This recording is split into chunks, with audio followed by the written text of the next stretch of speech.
So simple మీ ఇంట్లో ఉండే items. So 45 grams of protein.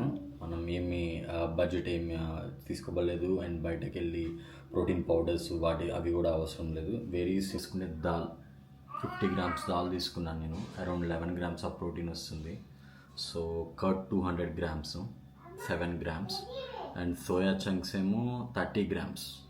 So around 16 grams high protein, plant based వస్తుంది ఇది.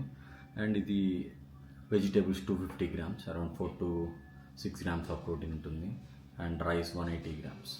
So all vegetables తినలేమనుకుంటారు, easy అండి. జస్ట్ మీరు వెజిటేబుల్స్ తినలేరు కొత్త వాళ్ళకైతే, నేనైతే ఈజీగా తింటాం. కొత్త వాళ్ళ కోసం జస్ట్ కడుతో వాడు తినవచ్చు. ఈవెన్ సోయా చంక్స్ కానీ ఏమైనా కానీ మీరు కట్ వేసుకుంటే దానికి special flavour and special taste వస్తుంది.